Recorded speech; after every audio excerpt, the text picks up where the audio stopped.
Details చూస్తే ఈ నెల 19 నుంచి 27 తేదీ వరకు ఏపీ ఎబ్సెట్ 2025 ప్రవేశ పరీక్షలను జేఎన్టీయూ కాకినాడ ఆధ్వర్యంలో నిర్వహించనున్నారు.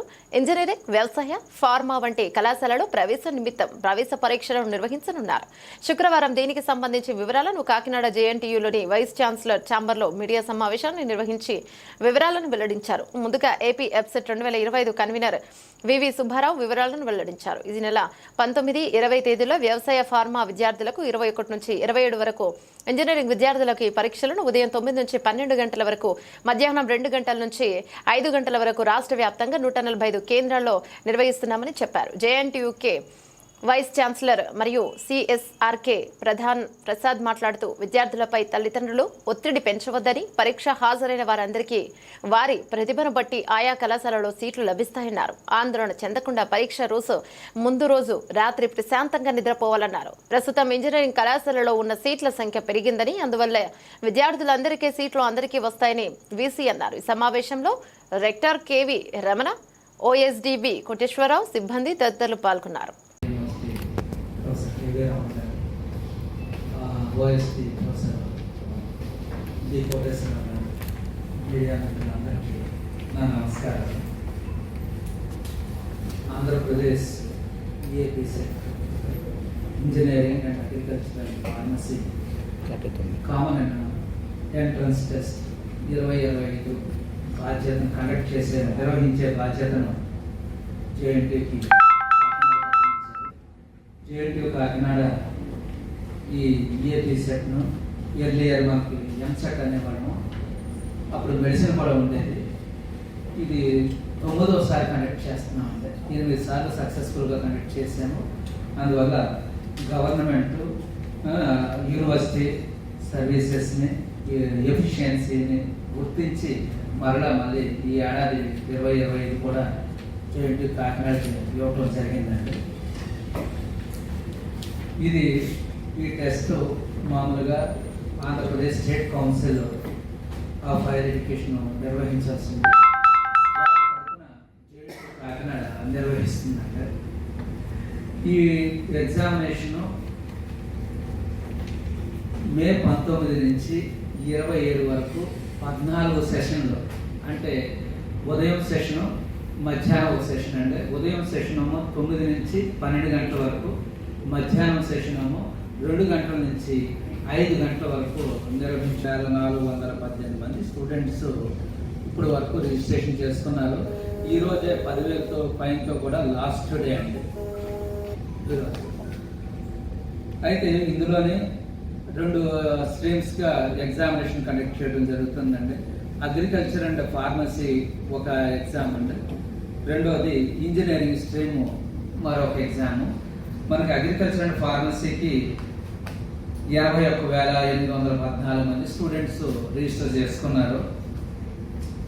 వాళ్ళకి 4 సెషన్స్లో 19వ తారీఖు, 20వ తారీఖు, 19వ తారీఖు 2 సెషన్లు, 20వ తారీఖున 2 సెషన్లు, 4 సెషన్స్లో మనం ఆన్లైన్లోని టెస్ట్ కండక్ట్ చేయడం జరుగుతుందండి. ఈ టెస్ట్ని మొత్తం 145 సెంటర్లు అండి, అంటే 143 సెంటర్లో మన ఆంధ్రప్రదేశ్లోని, 2 సెంటర్లు హైదరాబాద్లోని ఐడెంటిఫై చేయడం జరిగింది. ఈ 145 సెంటర్లోని పరీక్ష జరుగుతుందండి. ఈ ఏడాది గతంతో పోలిస్తే, పోయిన ఏడాదితో పోలిస్తే ఈ ఏడాది మనకి ఇంజనీరింగ్ అప్లికేషన్స్ పెరిగాయండి. ఒక 6,357 అప్లికేషన్స్ పెరిగాయండి ఈ ఏడాది గతంతో పోల్చుకుంటే, 2024తో పోల్చుకుంటే. దీనికి కూడా ఒక కారణంగా మనం చెప్పొచ్చు, ఈ మధ్యకాలంలోనే తెలంగాణ గవర్నమెంట్ మన ఆంధ్ర విద్యార్థులకి కోటా తీసేశారు. అది ఇదివరకు మిత్రులందరికీ తెలుసు. 10 సంవత్సరాల పాటు మన స్టూడెంట్స్ అక్కడ కూడా చేరే అవకాశాన్ని కల్పించారు. ఆ 10 సంవత్సరాలు నిండిపోతుందో తెలంగాణ గవర్నమెంట్ ఆ కోటాని తీసేశారు. దాని మూలంగా మన విద్యార్థులు ఏడాది అక్కడ తెలంగాణ ఈఏపీ సెట్లో 40,000 మంది విద్యార్థులు స్ట్రెంగ్త్ తగ్గిపోయిందండి ఒకసారిగా వాళ్ళకంటే. ఈ ఏడాది ఇంజనీరింగ్ పెరిగింది 6,350 అప్లికేషన్స్ పెరిగాయండి. దానివల్ల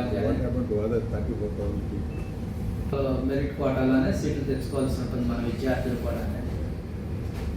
సో అందువల్ల ఈ ఏడాది ముఖ్యంగా అనుకుంటుంది ఏంటంటే మన ఇంజనీరింగ్ కాలేజీలో అడ్మిషన్స్ కూడా పెరిగే అవకాశాలు ఉంటాయండి.